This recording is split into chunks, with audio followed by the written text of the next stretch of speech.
presentation. Michelle just has this wonderful energy about her, so I'm so excited for her to be able to share some of her knowledge with us today and her energy with us. So also, I want to let people know that Michelle does several presentations outside of this, such as like nutritional psychology, mental health works, as well as mental health first aid. And Michelle is also going to be offering some courses, some fitness classes with Western Tuesdays in between 12 and 1 o'clock. So check that out on our Living Well website. Today will be our first session with Michelle. So for today, though, Michelle's going to be speaking to us and teaching us about the art of Hygge, which is about creating comfort and contentment and pleasure, which helps us to enhance our well-being. So I'm really, really excited to learn about this. And so thank you so much, Michelle, for being here. I just wanted to go over a little bit of the housekeeping as well. So everybody will be muted. You do have the option to turn on your camera throughout if you want to participate in some discussions. We are recording today, but if your camera's off, you will not be part of the recording. And I know there'll be a question and answer section at the very end as well. So thank you so much, Michelle, for coming. We're all really excited to learn about the art of Hygge. Awesome. Thank you so much, Jillian, for that introduction. And I just wanted to say good morning to everyone. It's so nice to see so many people coming out to chat a little bit more about this idea and this concept of Hygge. And yeah, I think too, I see a couple of familiar names, which is really neat to see. But yes, my name is Michelle Phillips. And like Jillian mentioned, I've been in the field for over 11 years. And I'm really passionate about opening up that conversation and the discussion around our mental health and well-being, and sort of looking at how we can sort of build those skills and tools to manage, you know, the life challenges that we all face. And I think that if we look at sort of this idea and concept of Hygge, it's another skill or another tool that we can add to that box of things that make us feel a little bit more grounded and well. So I don't know, I'm just going to ask everyone here, how many people have heard of the idea or this concept of Hygge before? And you can, you know, put a like into the, I see some hands up. Awesome. Wonderful. Thumbs up, hands up. I love that. So feel free, like I know I really love when I'm, you know, doing different presentations and sessions to really keep that open dialogue and conversation. And we all really do learn from each other. So I see that some of you have already had some exposure to this idea and this topic. So if you have any insights that you'd love to share, like please feel free to, you know, take yourself off mute, jump on camera. You will come into the recording, but it's always nice to kind of have some faces in this virtual world when we feel a little bit more disconnected in a way, but I'm really happy to be here. I'm checking the chat box too. Oh, there we go. I love it. Some familiar faces. All right. Well, let's get started. So today our topic is, like Jillian mentioned, Hygge, and this is really the art of creating hominess and contentment in the everyday. And I think too, like, this is such an excellent thing that we can, you know, really practice, especially finding ways to find some gratitude and gratefulness in the everyday with those simple pleasures. And sometimes we wait for it sort of for like those extraordinary moments to find that sense of happiness. But how can we really find things in our everyday surroundings that bring us some sense of positive well-being? So we're going to chat a little bit about today, sort of where did this idea and this concept come from? You know, how can we cultivate it through different senses and sort of use that in our everyday lives? So, and I know maybe some of you have seen this word Hygge and thought maybe it was pronounced like Hygge. I remember for the longest time, I thought it was pronounced Hygge until I found that correct terminology. But my experience with this, I was reading this book, and a lot of this content is based off the little book of Hygge by the Meek Wiking, and this is a Danish way of to live well. So I started reading this book, and it really kind of allowed me to be more intentional with some of my actions. I feel that sometimes when we take that step back and we're sort of practicing some of that coziness and hominess, sometimes we feel that level of guilt, like, oh, like I should be, you know, doing some other things, and we're so busy and we have so much on our plates, and it gives us that intentional permission to just take a step back and look after ourselves. And so let's get started with it. But before we dive into the topic today, I just wanted to do a quick overview of the Canadian Mental Health Association Thames Valley Addiction and Mental Health Services. So we are a community-based mental health and addictions agency in London, Oxford, and Elgin, and we host a wide variety of different supports and services for individuals that may be struggling with their mental health or substance use. So I won't spend too much time going through all of our different programs, but you can definitely visit our website and find out some more. And it's really nice just to know what's available, because we know that especially in the last couple of years, this has been a difficult time for many, and we've seen a decline in individuals' mental health, right? And leaning to maybe substances as a way to cope with these difficult life challenges. So, whether that's, something that maybe would be beneficial for yourself to reach out for some support.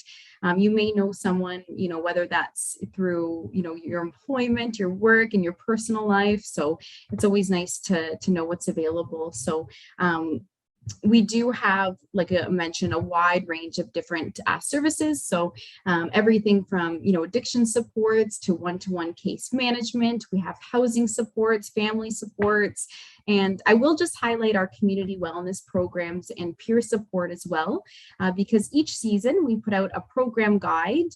So for fall, winter, spring, and summer, and there's a host of many different programs, just like Hygge here today, that we offer that are free for the community.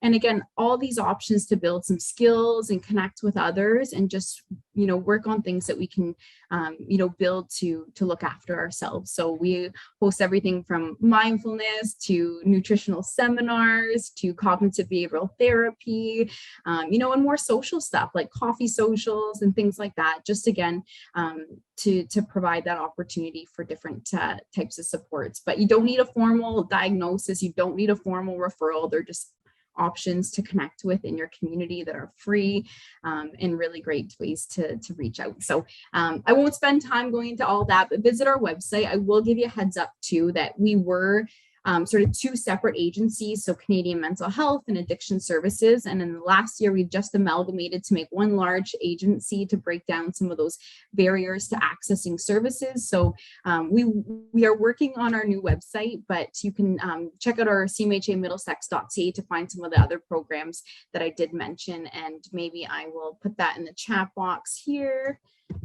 If anyone wants to find some more information. And if you're looking for more one-to-one support or more guidance in navigating the system, because we know that can be overwhelming, I would always say a good place to start is filling out our welcome form, just some basic information, and someone will connect with you in the next couple of days to just kind of walk you through that process as well. So, all right, let's dive into the idea of Hygge.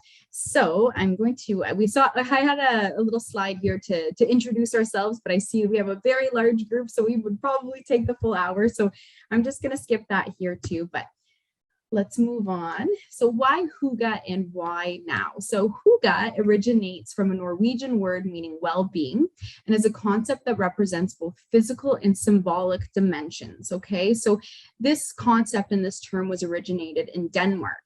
And it's interesting too to see sort of some of the dynamics of people living in Denmark, dealing with a lot more, darker months in the year, a lot of colder months where maybe people are coming inside, spending a lot of time more isolated, similar to Canada.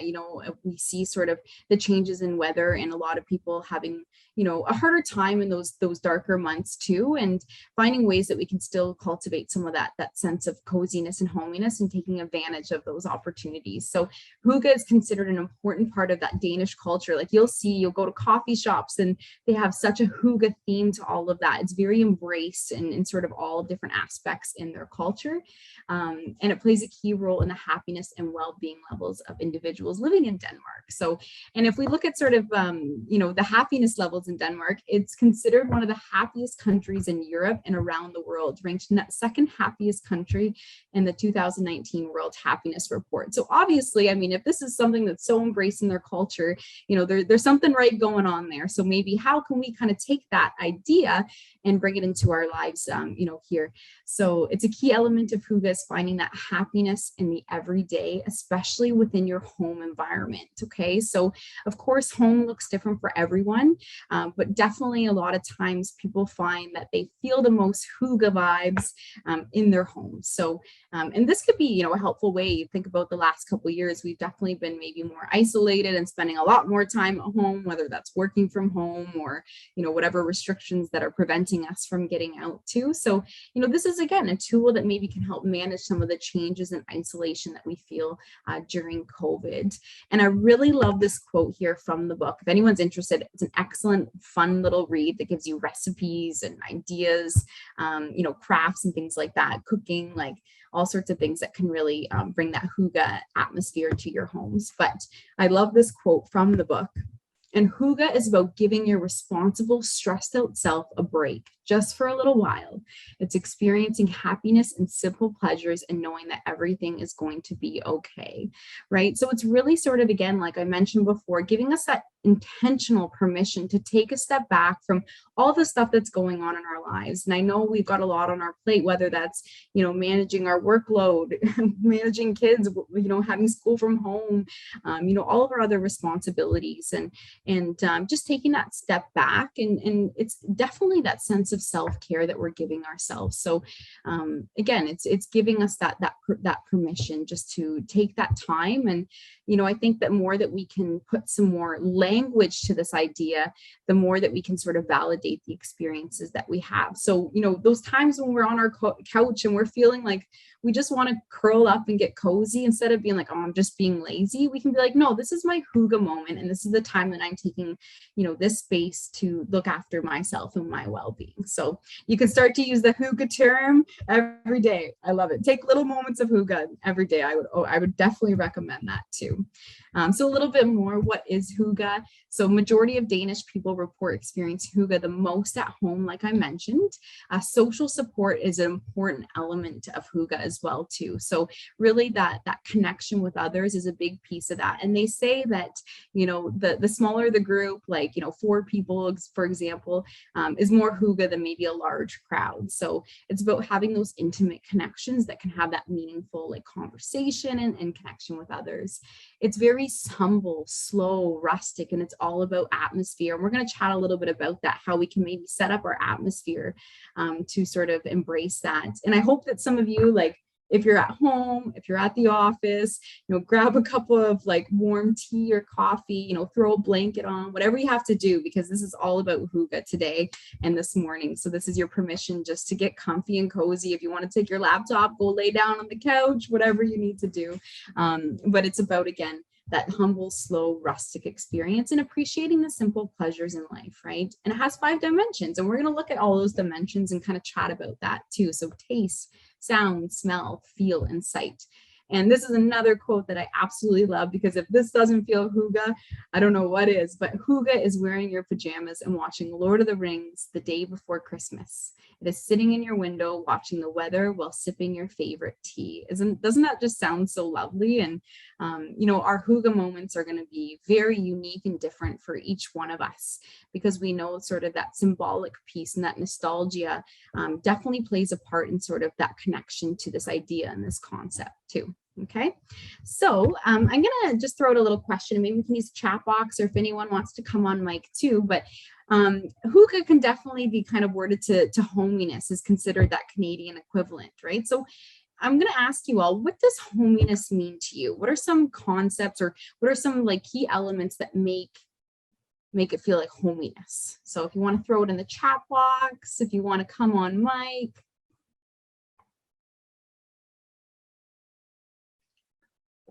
Comfort. I'm getting some private messages if everyone wants to, I don't know. Oh, and maybe it's not set up to allow it to go to the whole group, but yeah, comfort. Absolutely. What else does anyone have? We're a shy group today. PJs. Yeah. Warm and inviting feeling. Warmth. That's a big piece of it. Yeah. Security. Absolutely. That sense of safety. Warm and cozy feelings. Quietness. Again, just kind of like taking a step back and sort of, yeah, I love that. These are all fantastic. I see more people are coming in here. Welcome everyone who's just jumping in. A warm fire in the winter time. Yes, absolutely. These are all very, very feelings of hominess. Absolutely. Family, music, candles, fires, blankets, warm, fuzzy socks. Absolutely. Tidy, relaxing environment. Just something that gives us that sense of calmness, right? Relaxation, that sense of comfort, safety. These are all very important things that create that element of hominess in our lives. Absolutely. Wonderful. Thank you so much, everyone, for sharing. And feel free if anyone wants to add any more into the chat box. But like we mentioned, yeah, hominess is the Canadian equivalent, a state of shutting out the outside world. It implies a feeling of community, warmth, and togetherness, but it also refers to things that resemble home or echo the feeling of home. Okay, so all of you were spot on in your responses there too. And I think the important thing to also highlight is that home isn't maybe always that safe and comforting space. We never know, the dynamics that people are living in as well. But how can we kind of maybe, echo that feeling of home in other ways and finding, things that give us all of those things that we talked about, that sense of security, that sense of safety, that sense of comfort. So we can cultivate that outside of our homes for sure. Absolutely. Great. Wonderful. Making sure I didn't miss anything in the chat box. Lovely. And hygge and oxytocin. So I'm sure we've all heard of oxytocin too, that feel-good hormone, the neurohormone that makes us happy, reduces our stress, decreases our levels of fear and pain. But it's also known as the cuddle hormone or love hormone. And I absolutely love that picture. That cat looks so cute. I just want to cuddle it. But this is released during close, intimate situations, as well as situations that encourage feelings of warmth and fullness. So hygge-related activities can create the feelings of intimacy, warmth, and happiness, that sense of calmness, safety, and social connection. So it can help release those levels of oxytocin. So again, these are tools to improve our mental health and our emotional well-being, or manage the symptoms that we experience, or even move into growth, right? So this is a really great thing that we can, again, be more intentional with. And that's a key word that I will use, is that we're being intentional with the practice of this, okay? And being able to kind of reflect and be mindful of those actions and how maybe they're improving our levels of well-being. And hygge definitely has this essence of gratitude. I think that is a huge piece of this whole idea. And that gratitude is about awareness of the present moment, focusing on all that you have, right? So it's easy, when we're going through difficult life challenges and we've got so much on our minds, but this sense of hygge really brings us back to that present moment and being mindful of the things around us that give us that sense of happiness, right? So it's, again, that practice of focus. And research on gratitude has shown that people who feel grateful experience many benefits, including being happier, more helpful and forgiving, more optimistic, sleeping better. Like, there's numerous health benefits with practicing gratitude. But again, sometimes it's again, putting the focus on trying to do this on a regular basis. And I think that that's how we can sort of really put this language to it with this idea of hygge, being able to take a step back, right? And just kind of look around and practice that level of gratitude for what we do have. Hygge is about focusing on the now, enjoying and making the best of the moment. It may help us practice that gratitude by encouraging us to savor the simple pleasures in our daily life, just the simple things, right? The simple things. And hygge and happiness have a past, present, and future. And I love this too, because, we're talking about kind of bringing awareness to the present moment, but nostalgia is a big piece of this idea of hygge too, right? And this produces positive feelings, reinforces our memories and sense of being loved, and boosts self-esteem. We're going to talk a little bit more about how each of these senses can trigger different emotions and memories in us as well too.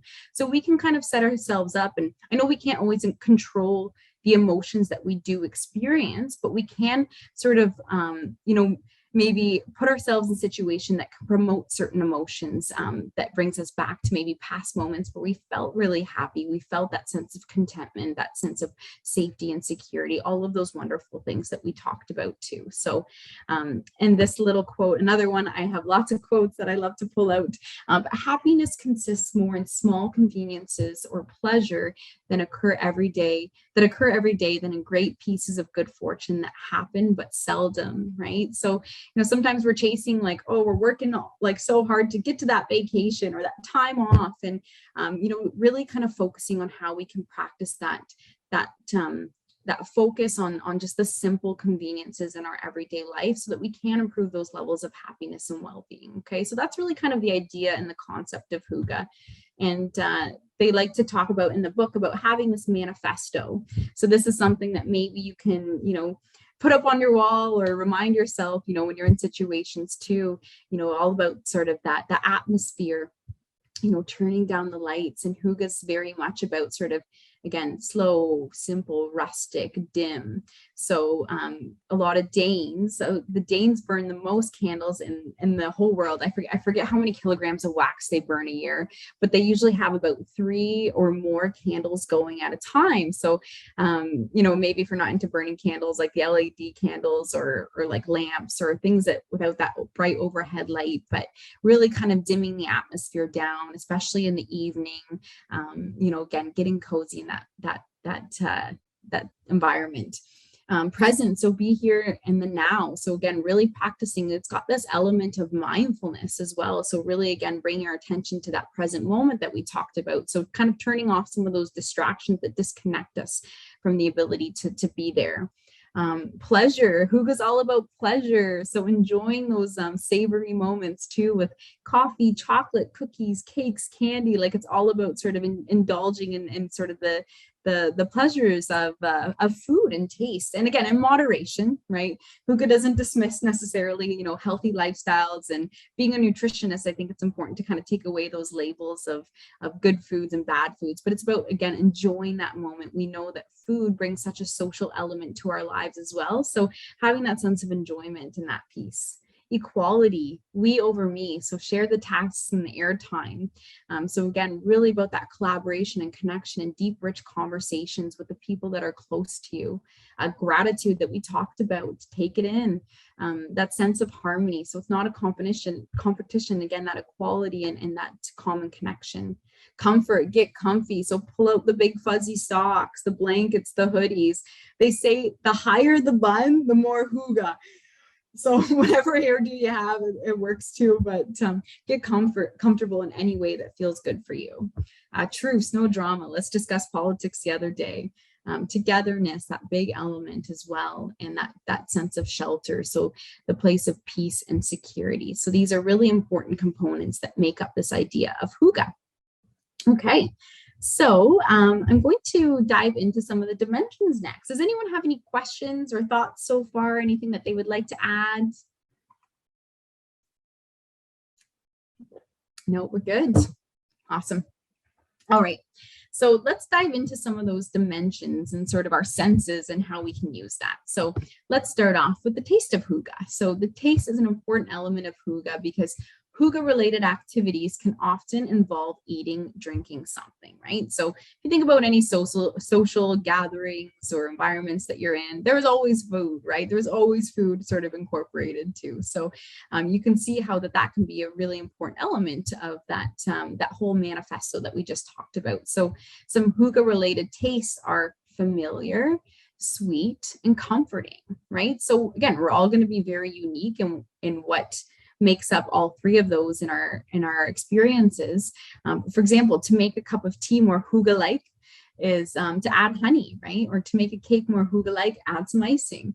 But again, I want you to all take a moment. And again, this is, as we go through some of these senses, I want you to practice some of that self-reflection, because like I mentioned, we're all going to be very unique in what works for us. So we're trying to build our own Hygge toolbox, right? Or emergency kit. So when we're having those moments where maybe we're feeling overwhelmed or we're having a difficult situation, we can pull out all of these things that we've thought about that we know gives us that sense of comfort and safety and warmthness, right? And togetherness. So I'm going to ask you all, can you think of a certain dish, treat, or drink in your life that meets the Hygge criteria? So familiar, sweet, and comforting. And after offering this workshop many times, it's so interesting to hear some of the responses, because there's always a story with the food item that people do end up sharing. So does anyone want to share? Let's hear ya. What's your Hygge-like dish? Mashed potatoes. Yeah, hot chocolate with whipped cream, carrot cake. Oh, here we go. We got so many coming in. Raisin toast with blueberry jam, chai tea, sweet bread, chips, tea and toast. And I'd love if anyone wants to share maybe why do these things do that? I bet there's a story behind that. Banana bread, sticky toffee pudding, a date cake my mom makes for me for my birthday. Yeah, so memories are so intertwined with all of these things. They're more than just a dish. They've got a story to it as well. You can also send message. Oh, there we go. That was Adam there. Yeah, so Adam says you can also send messages to everyone versus directly to host too. Okay. Bread pudding, tea, hot chocolate. There we go. Now they're coming, everyone. Absolutely. Chicken stew and dumplings, feeling like a warm hug when eating it. Yes, yes. And that's the important thing. Like, you know, maybe we're having a low day and we can turn to some of these things again to give us that sense of improved maybe mental state, right? So cinnamon buns for breakfast. Oh my gosh. Hi, Siobhan. Siobhan and I grew up together. My mom always used to make. Hi. Hi. I love that. Yeah, these are fabulous. I'm getting hungry thinking about that. Just a warning, some of these slides might make you hungry. Absolutely.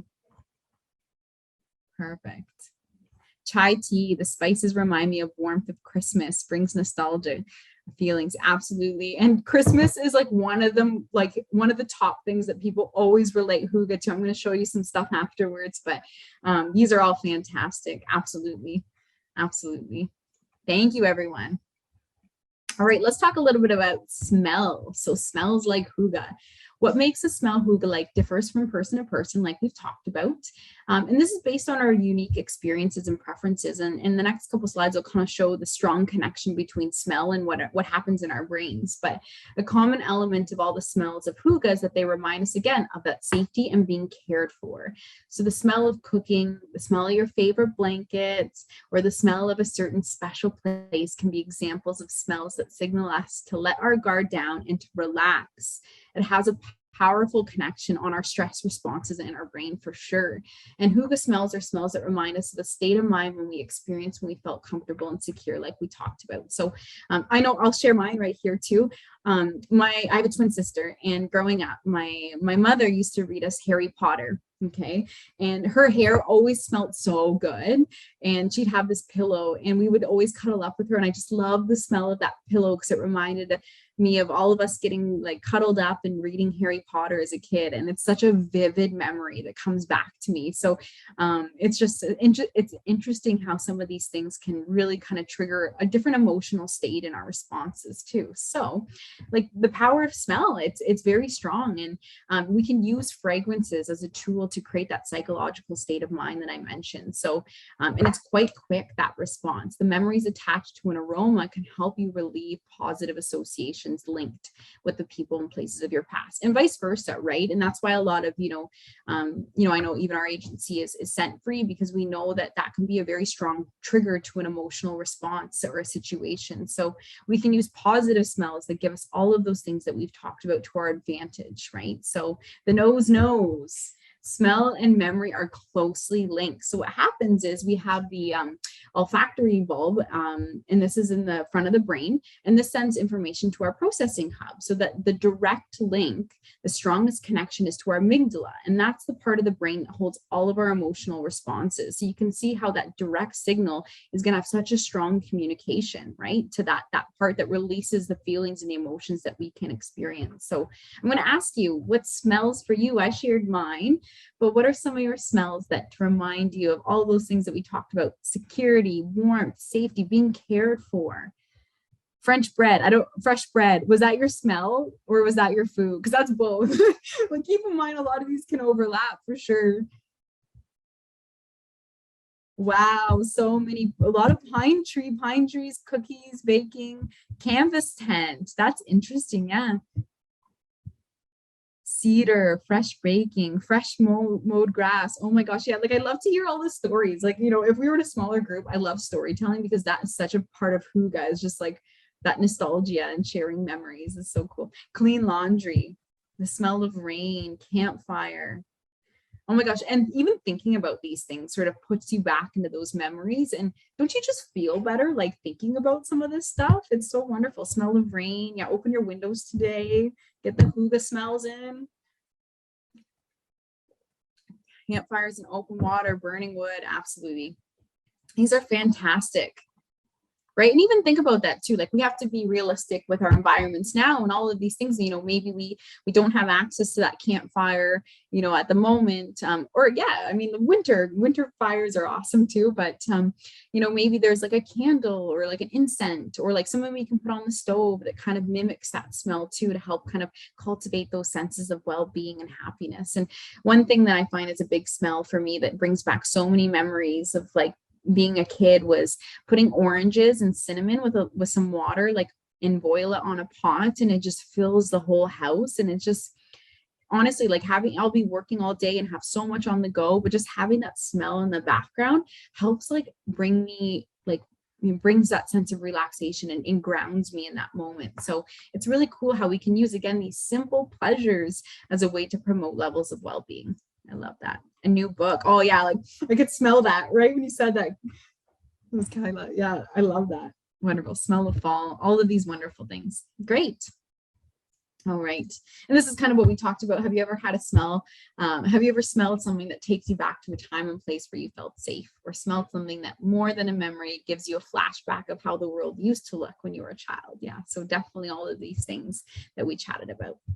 But what does hygge feel like? So the feeling of being inside something warm in a place where it's cold is very different from just being warm, right? So it gives the feeling of being comfortable in a hostile environment, something, again, that makes us safe and secure. So, hygge has a feeling, right? We can think about maybe our favorite blanket, or, our fur babies, or our cats and our dogs, or whatever animals we have at home. Like, that has a feeling that gives us that sense of hygge vibe, right? So, texture is a big part of that component. So that tactile refers to the experience of touch, including textures, detecting hot and cold temperatures, moisture, and pain. And by incorporating texture into our environments, we can help to cultivate that safe space that we talked about. These safe spaces are designed to provide a place for individuals to decompress and take control of our emotions, right? So again, these are all tools and skills that we can use. And again, it's going to be unique for all of us.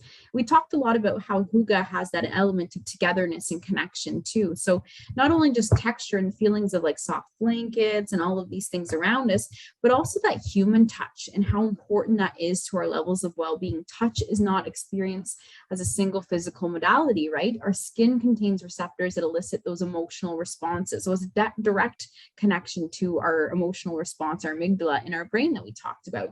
Touch can communicate things better than any verbal language at times, right? So touch is our first language and one of our core needs that we do have. And I know, like, think about how hard that's been with all of these restrictions and sort of, even in the first midst and the height of the pandemic, when maybe we couldn't hug our loved ones. That was really challenging. And you can see how that would definitely have a decline in people's mental health, right? So touch of safe, trusted, loved ones can alleviate anxiety and promote sense of well-being without doing anything else, right? So provides a sense of warmth and security. So I'm going to ask you, what's the feeling of hygge for you? Is there maybe something, like, I know for me, like, I can think right away of my really fuzzy, furry little cat, Max. He's so sweet and he's so like soft and I love holding him. I don't know about the rest of you. Let's hear your responses. And maybe it's even like baking, like the texture of like, kneading the dough or whatever that is. Like maybe that's hygge for you. Yeah, my fleece blanket. Crochet, yarn. Yeah, maybe it relates to our hobbies, right? And something that interests us. This one's a tricky one for people, and less responses. My fluffy dog, yes. Hugging my grandchildren, yes. So that human touch, that connection. Feather duvet, yes. Favorite slippers. My warm, soft puppy, cozy feet. Absolutely. The fuzz on a tennis ball. I love that. That's unique. Are you a tennis player, Mila? Yes. Yeah. So, I mean, definitely it brings back those memories of maybe where we felt super accomplished, empowered, connected, all of these things. Not wearing shoes, right? I'm with you on that. I'm ready for flip-flop weather. Like just let the feet breathe. fluffy everything, blanket, socks, my soft fluffy cat. I love that. Wonderful. Very nice. Great. Right, so we're starting to build our toolbox. We've got things that taste like hygge, we've got things that smell like hygge, and now we have things that feel like hygge. So set your environment up, like start putting these places, these things in places that are accessible, maybe in the everyday or like during the week, to again cultivate this idea and this concept, and see if it maybe shifts your mood, right, or your feelings throughout the week, especially in those stressful weeks that you have, for sure. Great. Okay, the dimension of sight. So again, like I mentioned, hygge is dimmed, rustic, and slow, and hygge is very much about light, as we've said. So too bright is not hygge-like, but hygge is also very much about taking your time. So we've talked about that component of slow, rustic, humble, and that goes for the same that we view things and that sight, right? So the art of slowing down can provide a very calming effect and cultivates the sense of comfort and coziness. So how do we take our time with sight? When we are in a high pace and busy environment, we are visually stimulated, right? Like think about bright lights, fast cars, loud noises.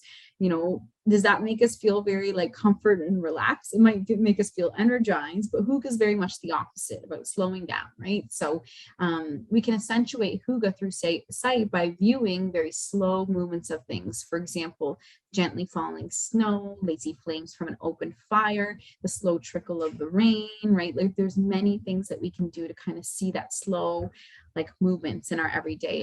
And they talk a lot about, again, turning down the lights, especially in the evening. And this actually really matches up with our internal clocks and our circadian rhythms, right? So we can improve our sleep and our levels of well-being with that sense too, by as the sun starts going down during the day, we start matching our internal environment to reflect that as well too, because we know that sleepiness starts to produce in levels of darkness, that melatonin produces in areas of darkness, right? So we start to dim down, and that helps again promote that levels of relaxations later in the evening, right? So but I'm going to ask you, your dimension of sight, what do you like to look at that's maybe, you know, slow movements that again give you that humble, slow, and rustic environment? Let's hear ya. The beach, oh, the sound of like the waves, you know, the little chirps of the seagulls, absolutely.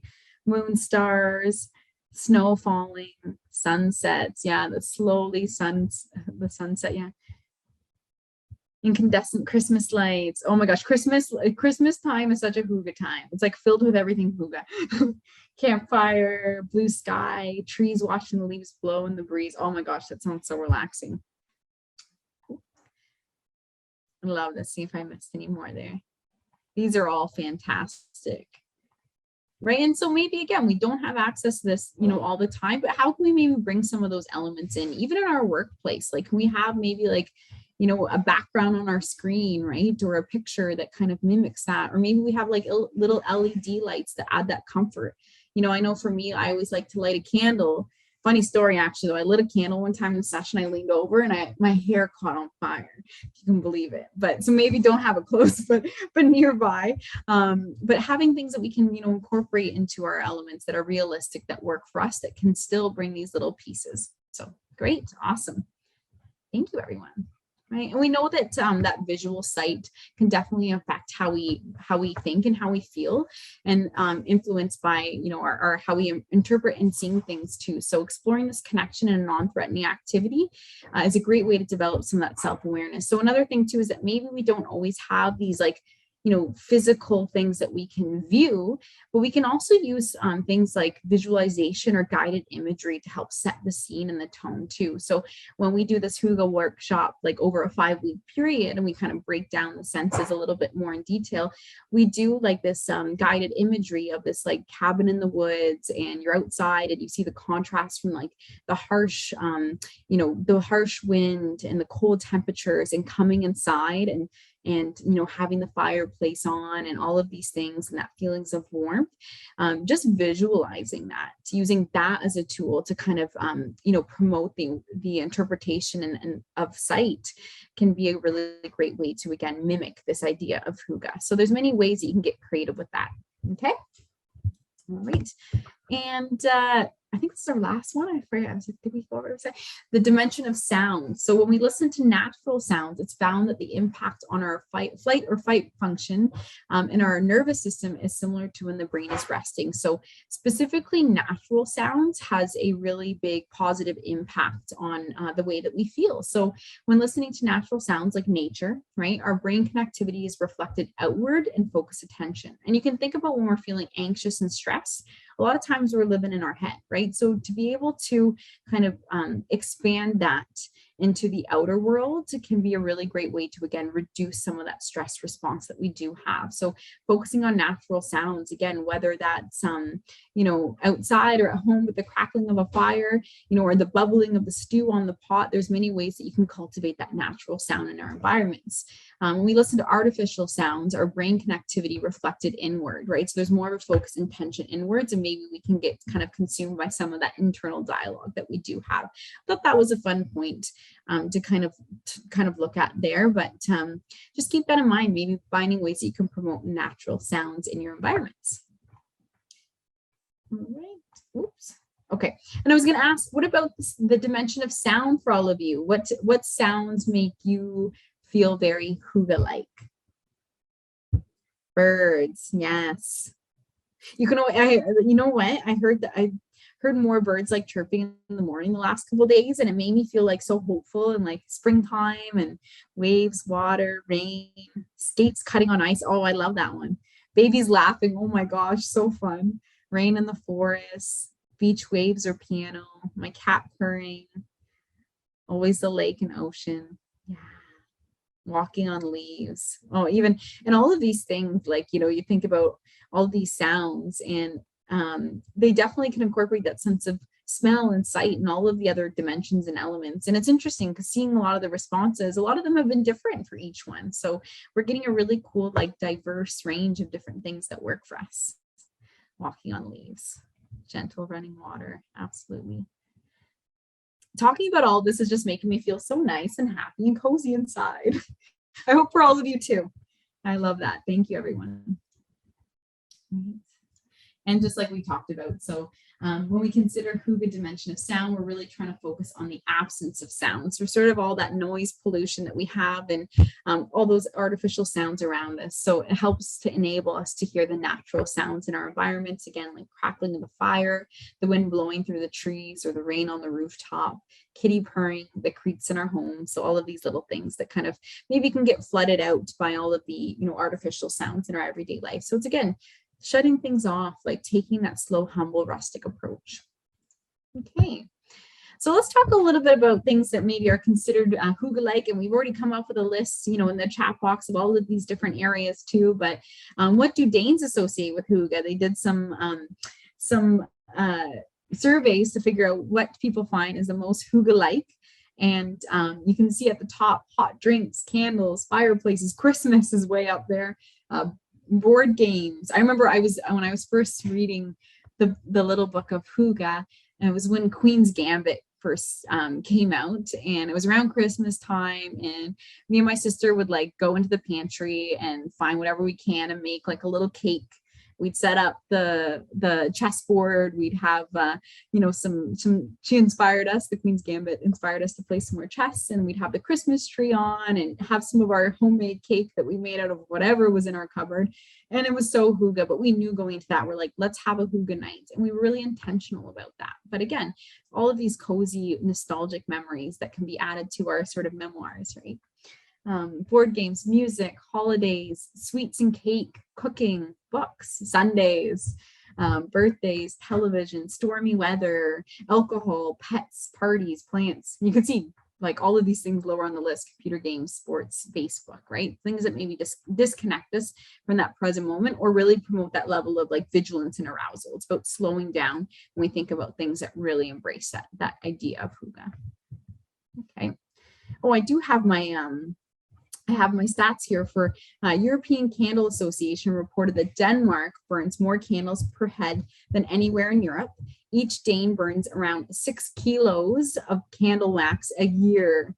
It's reported that 28% of Danes burn candles every day, and 31% say they burn 6 or more at a time. That is a lot of candles and a lot of candle wax, but they're doing something right.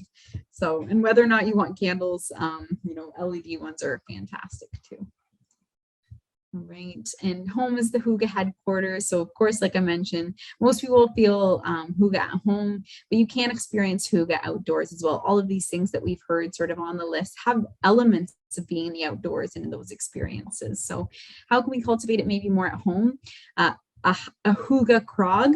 So this is like a little nook. So maybe you have like a little windowsill or something, like a little corner that you can set up, a comfy chair with blankets. Like you can find a little space in your home to create your own Hygge nook.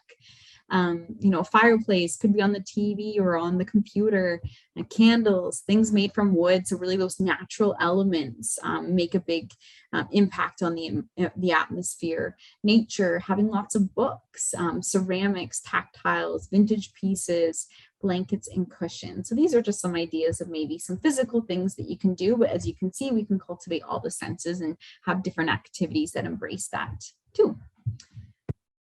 And this is another quote. Like I mentioned, I love my quotes from the book too, but the best things in life are free. Hygge is humble and slow. It's choosing rustic over new, simple over posh, and ambience over excitement. In many ways, Hygge might be the Danish cousin to slow and simple living. And this is interesting because there's a lot of this idea of Hygge has been so popular and such a part of the Denmark culture. And I feel like there's been a lot of other like companies or businesses trying to like use this concept to sell really, really expensive things. Like here, get your Hygge decor and it'll be hundreds of dollars. And that's really not what Hygge is about, right? It's about, again, simple things and, inexpensive things. It doesn't have to be over the top and, but people are using it as a marketing technique to really sell some high-end products, but it's simple, it's humble, right? And 10 inexpensive Hygge activities that maybe you can try. This is just to get some ideas flowing, but you probably maybe have a handful more that you have, as we went along each of these slides. But bring out the board games, like have a board game night, invite a few close friends over, have something sweet to taste. All of these elements we chatted about. A pantry party. I told you that I tried that out with my sister too, but instead of going to the grocery store, like look through your cupboard and make something out of whatever you have. Having a TV or movie night, even in summer, like put a screen up outside and have an outdoor movie, set up a mini library at home or in the neighborhood. That's a great way to have that level of connection. Woolies, so lawn games, whether that's croquet or bocce ball or whatever lawn game that you like. Making a fire indoors or outdoors, outdoor movie nights, I mentioned that. Swap party, so it could be like a pantry swap party or a clothing swap party, book swap, whatever kind of swap party you want. Sledding, anything that really has to do with that sense of play as well too. So great, and let's hear from you. I was going to ask you all if you had any creative ideas. This is not an extensive list by no means, but I wanted to ask for you if maybe throughout this hour that if you've thought of anything that maybe you're like, oh, that'd be a good activity that would be very Hygge-like. Let's hear from you. Maybe you did something on the weekend that was very Hygge-like.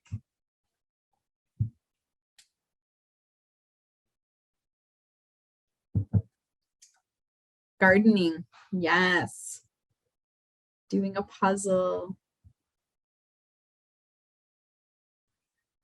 Cozy cookie decorating with friends, yum. Coloring, reading.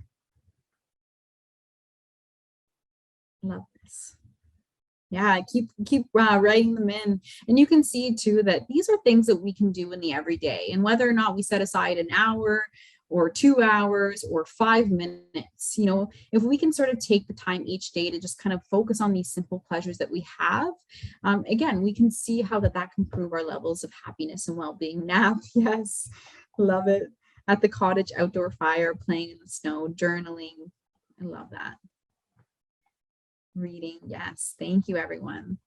Right, so I would encourage you all, take a little Hygge moment each day. Some days we have more time than others, but take a little moment each day to embrace the simple things that we have, right? Right, and take home task.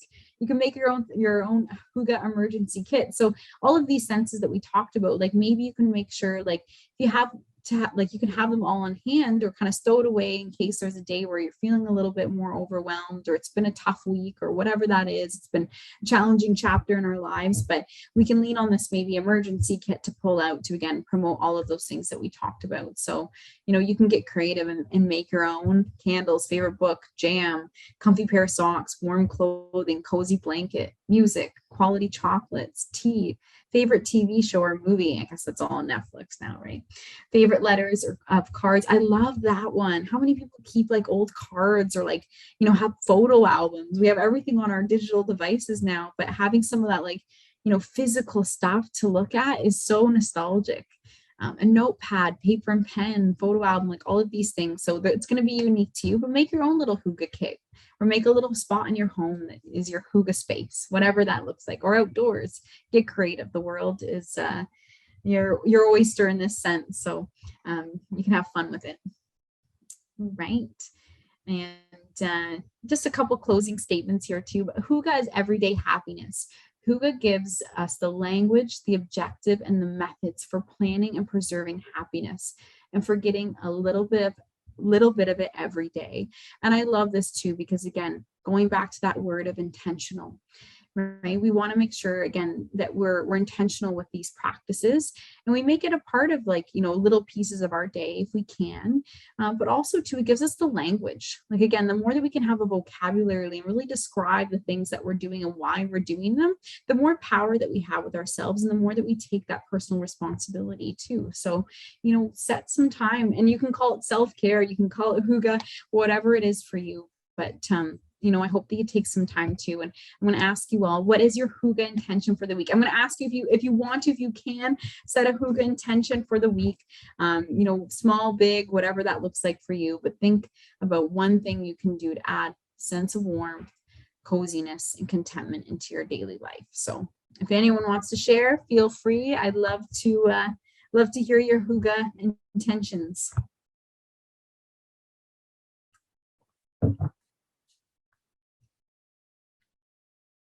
Read a book, to finish my book. Love that. Pop popcorn and work on a puzzle. Love that. Yeah. I was thinking about the sound, even like popcorn popping in the oven. That's so Hygge for me, I feel like. Find a woodwick candle to give me that campfire feel. Oh yes, absolutely. I've got one right here. They're like the woodwick, and they make such like a different like crackling visualization. I love it. I got candles everywhere. To tidy up my space and create more calm. I love that. Yeah, we do. A tidy environment definitely can promote those levels of calmness and relaxation for sure. Have a fire on movie night. Love that. These all sound fantastic. Wonderful. Well, thank you so much, everyone, for sharing. I hope that, you got some ideas, or maybe this was a gentle reminder to continue practicing the things that you're already doing. And again, just bringing more focus and attention to it, and just making it a priority, right? Looking after ourselves is important. And again, I know that sometimes we're caring people and we want to help so many other people in our lives, and taking the step back and focusing on looking after ourselves is so important. So I hope that this was just a little tool you can add to your things that help you out. So thank you so much. And thanks, Adam and Jillian, for inviting me as well. I'll hand it over to Adam, it looks like. And thank you. Does anyone have any questions before I hand it over?